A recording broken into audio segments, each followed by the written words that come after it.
You know, I went through a lot of effort to disassemble my microphone and bring it out here to film this video, only to realize it sounds like utter shite in my phone. So, what a waste of cord disassembly. Hello everyone! Considering how much I've been cooped up lately working on MCO stuff behind the scenes, and given the recent news, I felt it was good to go out and touch some grass, especially during my favorite time of year, autumn. Fortunately, in recent years, it seems like autumn's always been a little bit of a troublemaker. So, if you have not heard the news, Microsoft/Mojang have apparently emailed Riot, giving a very, very clear ultimatum about the future of MCO, MinecraftOnline, if the rule about freedom of speech is not changed. Now, if you've spent any amount of time on this server, then you very much know Riot's opinion on freedom of speech. Not only is he a huge advocate for it, he's always had a very strong idealistic take on the subject matter. There have been multiple times in the past people have tried to incite change, and obviously none of them have succeeded, because at the end of the day, he pays for most of the server, and he's the one who started it, he's the owner, and what he says goes. Sure, there's like an admin council that sort of operates in most of his absentia, but at the same time, his word is law, and that has always been the case.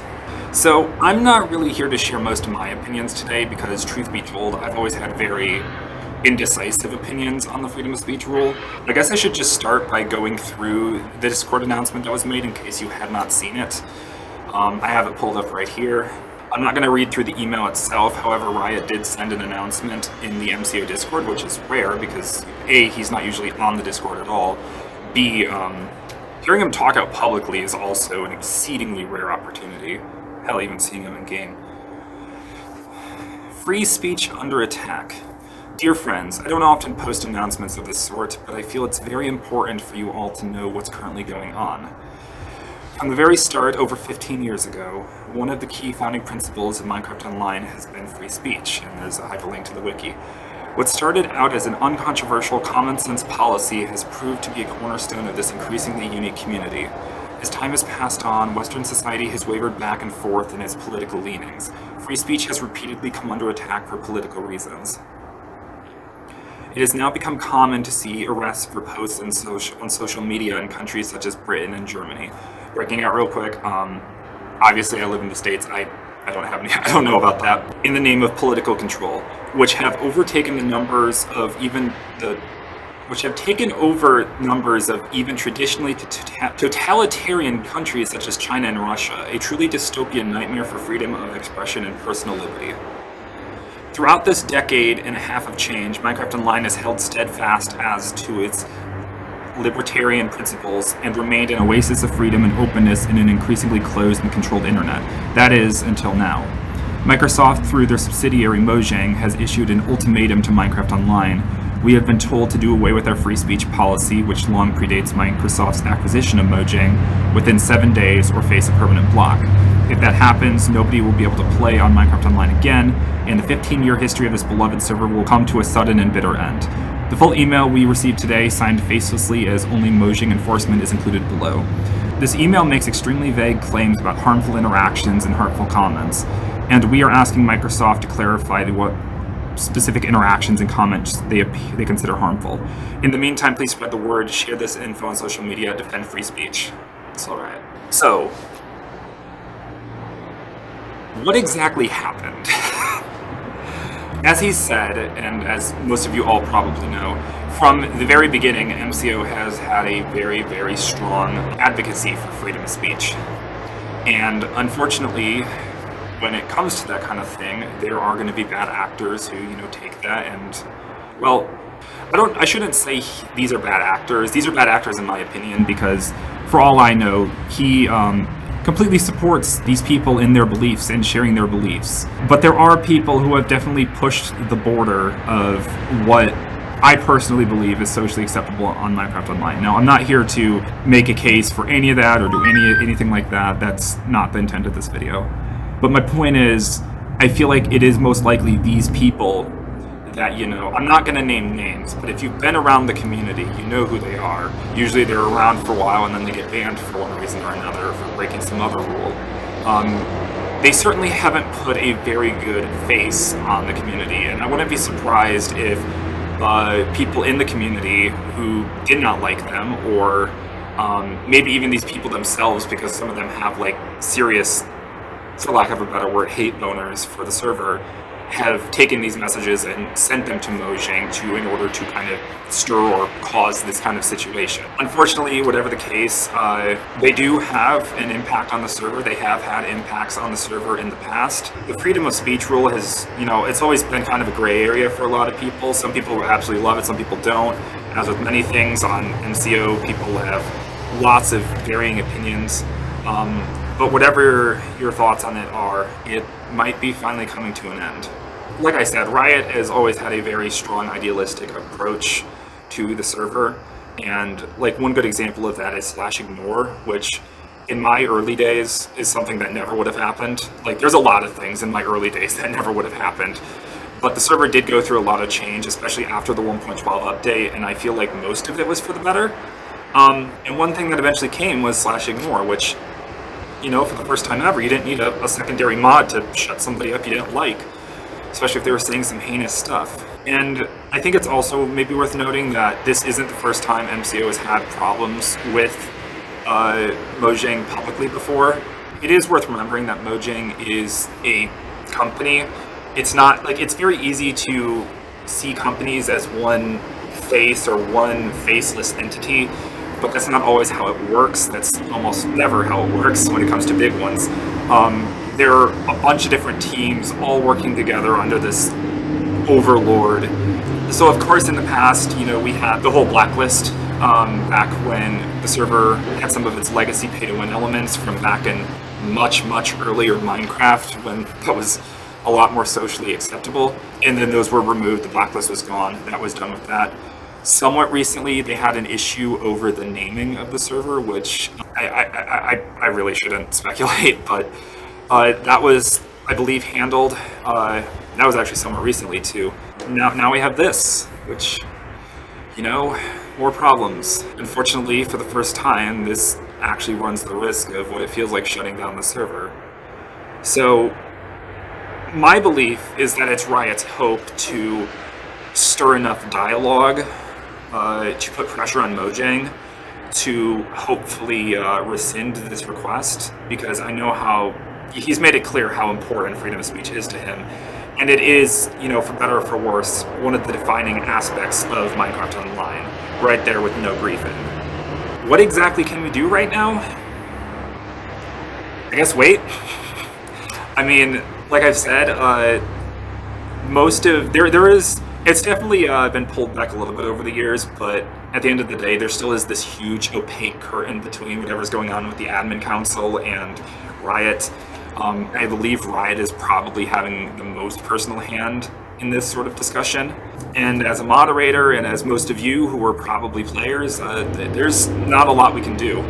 Riot has requested that we spread the word on this matter. I'm making a video about it, but that's more because I feel obliged to, considering this channel's impact and history on the server, and I feel like it's kind of my responsibility to. But at the end of the day, I am also, you know, fulfilling his request. Spread the word, I guess. But when it comes down to the worst case scenario, so right now, if you haven't realized it, there are 3 outcomes of this situation. 1, Freedonia gets to continue as it exists, and hopefully this situation doesn't come back up in the future.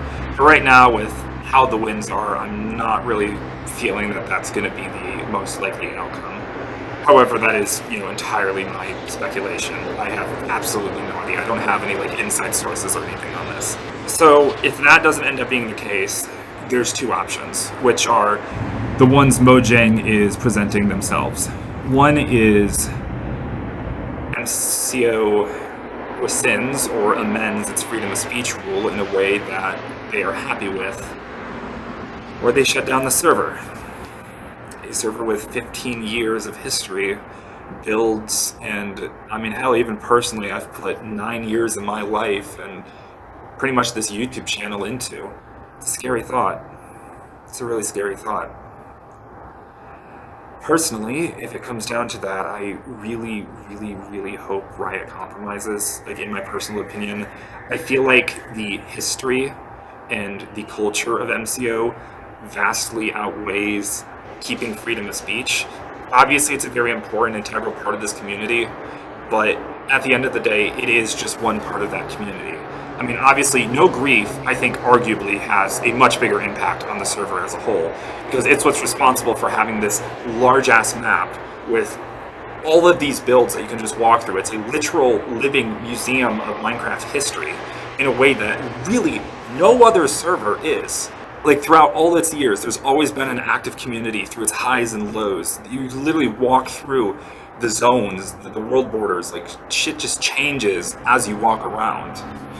And the meta community that it has, I mean, obviously I'm not going to compare it to like 2v2t, but between like the mapping project, the highways, the rail networks, the boat routes, the events, the dungeons, like the whole like just idea of getting people together, building a community, like let's go build a settlement, let's go do this, and you don't see that as much. It's literally like the true spirit of old school Minecraft SMPs in a public format, which is very hard to achieve, and I feel like the history of MCO is kind of the glue that pulls it all together.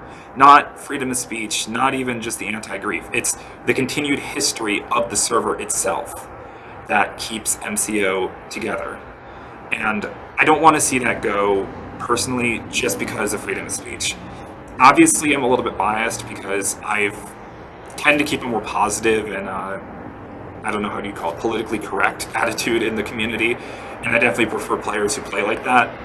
But I'm not here to, you know, like everybody else, I'm not here to necessarily try and throw my personal beliefs onto a server that is built on freedom and freedom of expression. But my hope is, in the two worst possible scenarios, that is the way we go. Now we get to talk about the unhappy possible outcome. Should MCO die? Well, it's something that I've kind of accepted, like it's gonna happen one day. I think we all know that deep down, nothing lasts forever, and MinecraftOnline will see its sunset someday in the future. Whether that's a week from now, whether that's 7 years from now, we don't know. But as somebody who's put nearly 10 years into this server, between Project Moon, my dungeon, and like so much stuff, it's really hard and uncomfortable to think about all of that going away within the next week. Especially when I'm like neck deep in Christmas animation production right now. There's a lot that can be said about that, but I'm not going to go too hard on it right now because that is still, I feel like, the most unlikely situation, or at least I'm hopeful it's the most unlikely situation. And if that happens, we can have that discussion when it happens. But what I will say is mostly dedicated to the continuation of this channel in the event that that happens. I can't promise that things will go on forever, but I will definitely, you know, like make a point to address the fallout of whatever potentially happens. I'll make a point to archive absolutely everything as much as I can. And hopefully in that situation, Riot would release a world download. I guarantee you there would be riots if he didn't. But exploring Fredonia as it is might be over. I might make another season where I just go around parts of the map, if that is released in theory, and exploring it, because, you know, there's no reason it can't continue. There still is a shit ton to explore in Fredonia. It's just, you know, there won't be anything new, really. There's a lot of big projects I was working on this year, build-wise. Some have, you know, made their way around the community, but I haven't made, like, formal announcements for just yet. But aside from that, I guess that kind of leaves us with the Christmas animations, which is topical right now because I'm working on them. As I announced last year, next year was intended to be the last one, and that still is the case. If for whatever reason the server still does shut down this year, I can promise at the very least I do plan on seeing the series through. I believe that as much as it is an important part of the server, it is also kind of its own thing, and I would be remiss if I did not at least capstone it in the way I intended to, unless for some reason unforeseen consequences prevented that. Or at the very worst case scenario, that's kind of what's going to happen here.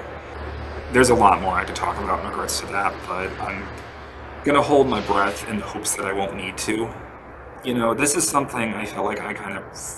It's not like I predicted it, but I kind of foresaw this coming at some point back when Microsoft and Mojang started changing their like chat reporting rules. I remember when I said like these new rules could kill MCO, and I mean, yeah, I wasn't wrong, I guess. Maybe not in a intended sense, but I mean, yeah, Microsoft's influence, it's definitely showing its head. I mean, there's a whole lot of other stuff I could talk about, like how they're demanding 30% growth margins from Xbox and all their other companies, which could very well kill Xbox, but that's not pertaining to this. At the end of the day, we are a community. MCO has had a community. People have come, people have gone, but it has always endured through every era of its existence, through the Rush Apocalypse, through EPU, through API and Lemons, through, post-update, through many other high-profile situations I'm not going to discuss. We've always endured and stuck together, and MCO's culture has lasted, both the good and bad sides of it. And, even if I don't always agree with everybody in the community and how they treat everything, I hope that this community continues to endure and, lasts another good decade at least. But there's only so much more I can say, and my phone's gonna die here soon, so I'm gonna call it here. I love every single one of you guys, no matter what happens. Thank you for making this community such an awesome place and giving my channel purpose. giving me a place, a home away from home. MCO, I'm not gonna pretend MCO is as pervasive in my life as the furry fandom is, but it's a very, very nice place to just get away to now and again and spend time. So with that being said, I'll see you later, and once we have an update, I'll let you guys know. See you soon.